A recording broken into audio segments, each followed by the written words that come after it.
joining today's session of N&P Spotlight Series. Our special guest today is Lisa Farbstein, who is with the Transportation Security Administration. She's been there for approximately 9 years, and she is responsible for 17 states, including 8 of the largest airports in the country between Boston and the metropolitan Washington, D.C. area.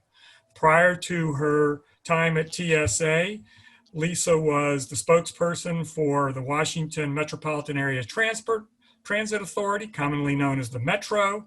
And prior to that, she has been the chief spokesperson for the Arlington Public School System in Virginia. So Lisa, welcome. Thank you for joining us today. Happy to be here. Good. What we're going to do in our Spotlight series is ask 5 quick questions with relatively short answers, maybe a minute or 2 each, and hope that we can provide the most pertinent information to those who are listening in today. So with that, Lisa, let me ask the first question, and it's one that I think is commonly out there among the traveling public given the COVID-19 situation. And that is, at the airport, which areas are the responsibility of TSA, the airport authority, and the airlines themselves? Can you clarify that for us? So TSA is responsible for the area within the checkpoint. So that starts at the travel document checking station and pretty much ends where you're going to recompose, where you're going to put on your shoes again and repack your bag if your bag needed to be opened. So the queue itself, the line itself, actually belongs to the airport, sometimes the airlines, and the gate areas as well belong to the airlines. So actually, here's a good way to think about it. If you leave something behind, so it becomes like a lost and found item. If you leave it in the terminal, you want to contact the airport. If you leave it in the checkpoint, you want to contact TSA. And if you leave it at the gate, you want to contact the airline itself. So it's sort of broken down just that way. Very good. Thank you. That's very helpful information. The TSA has gone touchless as much as possible, and certainly very welcome that has been accomplished. One area that's not quite there yet, I think, is the use of the conveyor belt bins, although I know there have been improvements made there. Can you help us with what's being done to make sure that cleanliness is being accomplished as much as possible with the conveyor belts and the bins? So TSA has increased their frequency and the intensity of cleaning and disinfecting. And so, say, for example, if there's a slower period and there aren't some travelers that are right there at the checkpoint at that time, you might be able to notice that the TSA officers have been disinfecting touch surfaces, say the stainless steel tables leading up to the conveyor belts. Every airport does it just a little differently. Sometimes airports do some cleaning. They might have contractors lined up. So it's all just a little bit different. If you're concerned about the bins specifically, there are a couple things you can do.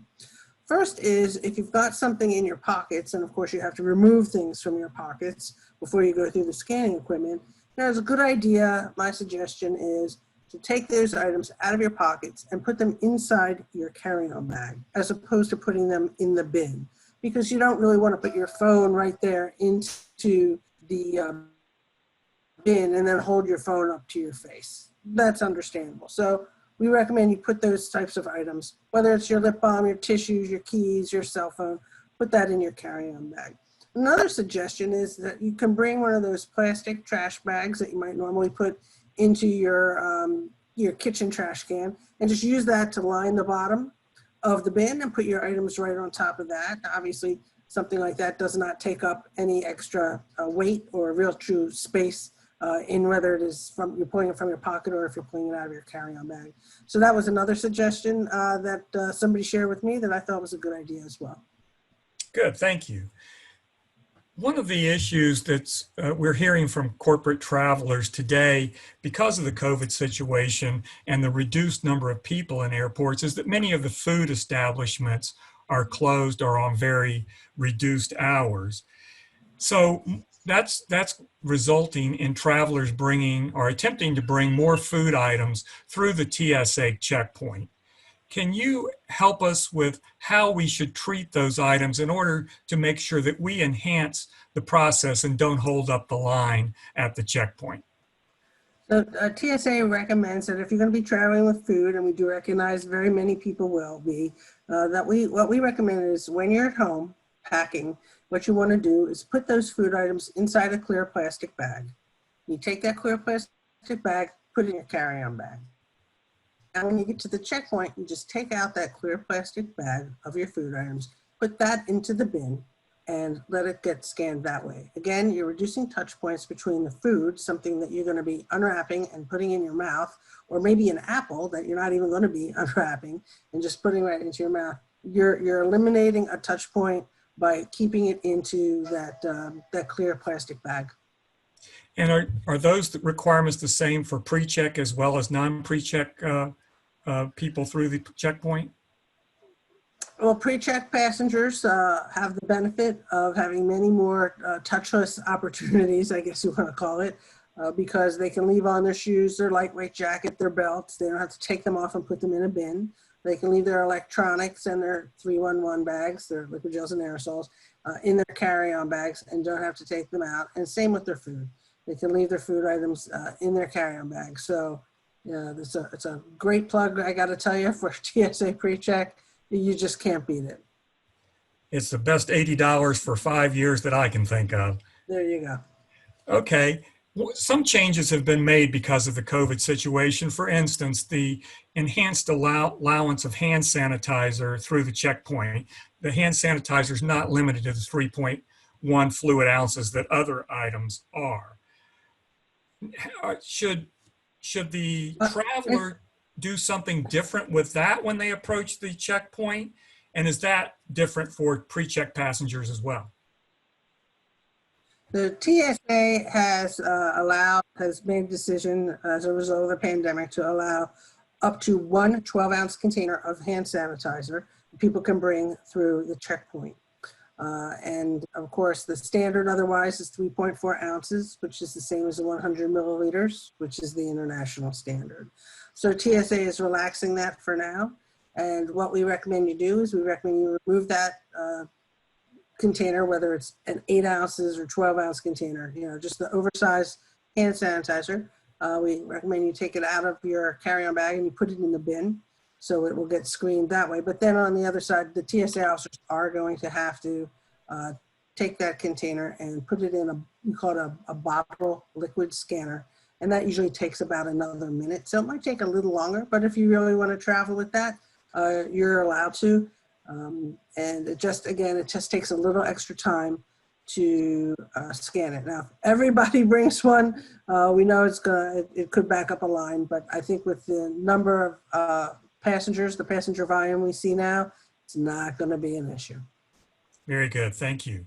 And one last question, and this is something that I was pretty amazed about when you and I spoke earlier, and that is the wealth of resources that are available on the TSA website.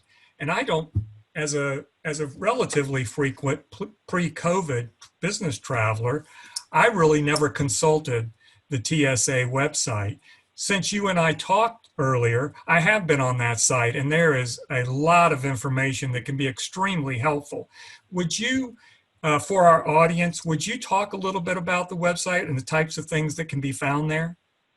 So there's a tremendous amount of information on the website, which is tsa.gov. My favorite feature, however, has got to be in the upper right-hand corner. It says, "Can I bring?" And you put the cursor right over that. You click on that, and you can type in an item, and it will let you know right away whether you can put it in your check bag, your carry-on bag, either or neither. And it might give you some additional information. So, for example, if you wanted to bring some sort of a liquid shampoo, there's a good example. Shampoo, it will tell you, yes, you can put that in your check bag or your carry-on bag, but it does list that the restriction for your carry-on bag is going to be 3.4 ounces. So it gives you that little extra bit of information.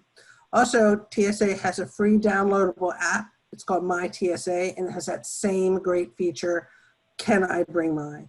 And that's good because if you are on vacation or you're just traveling anywhere and you're considering purchasing something to bring back for yourself or as a gift, and you're not sure if it should go in your check bag or carry-on bag, because perhaps you're only traveling with a carry-on bag, you can look up right away if you should be putting that in your check bag or carry-on bag, because if you're looking to avoid the check baggage fee, then maybe you would want to ship an item or perhaps pass on it altogether if indeed you think that might incur the check bag fee. And the easiest way to check is on that My TSA app.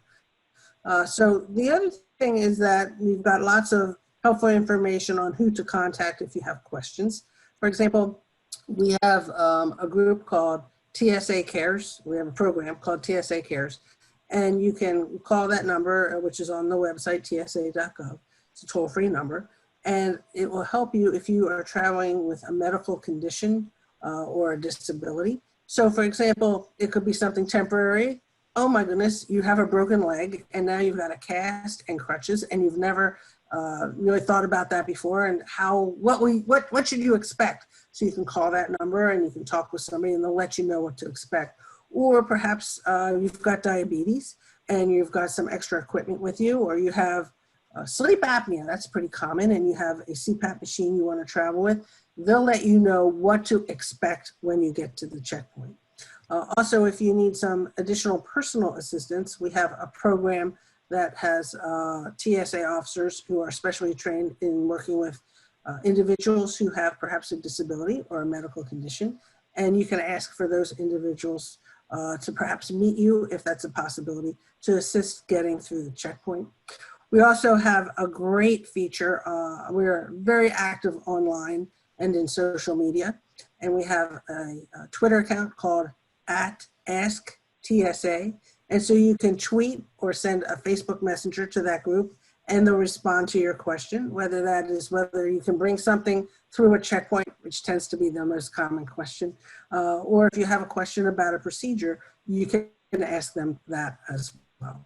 So then we have, of course, a phone number or an email if you want to reach out to our TSA contact center to share a compliment or voice a complaint.